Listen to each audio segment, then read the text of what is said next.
murder mystery that has gripped Belgium for 30 years may be on the verge of being solved after a former policeman apparently confessed on his deathbed to being one of the crazy Brabant killers, a gang that killed 28 people and left a further 40 injured in a string of robberies in the early 1980s. During a 3-year spree, the Brabant killers staged more than a dozen raids on supermarkets, hostels and gunsmiths, during which they shot customers, staff and even children. They suddenly ceased their activities and disappeared in 1985. The killer's proficiency in handling weapons raised suspicions at the time that there was a link with the gendarmerie, a former paramilitary police force of Belgium. Theories circulated that the group was part of an attempt by the far left or right to undermine the state, something that the Belgian government confirmed on Tuesday remained a possibility. The Brabant gang, who were French-speaking, and would taunt and roar at their victims, terrorized Belgian society. They have retained a hold on the public imagination since their sudden unexplained disappearance. The group, usually comprising 3 disguised men, wearing face paint, known as the Giant, the Killer, and a getaway driver, the Old Man, would at times take just petty cash and low-value goods, yet be content to shoot anyone in their way. Various leads have emerged since the gang disappeared, but there have never been any prosecutions. Officials confirmed, however, that the brother of a retired policeman in Aalst, near Brussels, came forward earlier this year to claim that his dying sibling had confessed 2 years ago to being the Giant, the suspected ringleader. "In the beginning I was in denial because I really struggled with it," the unnamed man told the Belgian broadcaster VTM. "But today I can say formally that this is my brother."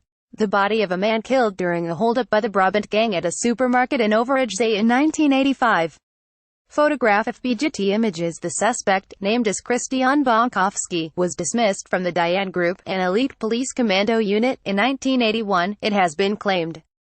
His brother's lawyer suggested the suspect was removed from his post after his gun accidentally unloaded, and that he had been deeply bitter about the career-ending incident, drinking heavily until his death in 2015, aged 61. Local media have been comparing wanted posters circulated at the time with photographs of Bonkowski. One of his former girlfriends, Nicole, 56, told Le Dernier newspaper that he had become furious when she once suggested that he looked like the police sketches of a member of the gang. The last appearance of the group, which operated in the Brabant province around Brussels, was in November 1985 when they burst into a supermarket in Aalst firing pump-action shotguns. 8 people were killed in the raid, including people cowering on the floor and a 9-year-old girl waiting in a car outside. It was believed at the time that the group member known as the Killer was fatally wounded by police in that raid, although a body was never recovered. The Belgian Justice Minister, Koen Geens, addressing a committee of the Belgian Federal Parliament on Tuesday, said he believed it was possible the gang had sought to destabilize the Belgian state, and described the latest development as certainly interesting. Geens further revealed that a saliva sample and fingerprints had been taken from Bonkowski in 2000, but that comparisons with those contained in the Brabant gang's police file had come up negative. A genetic analysis was also performed this year in light of the apparent confession, but that also did not produce any results, the minister said.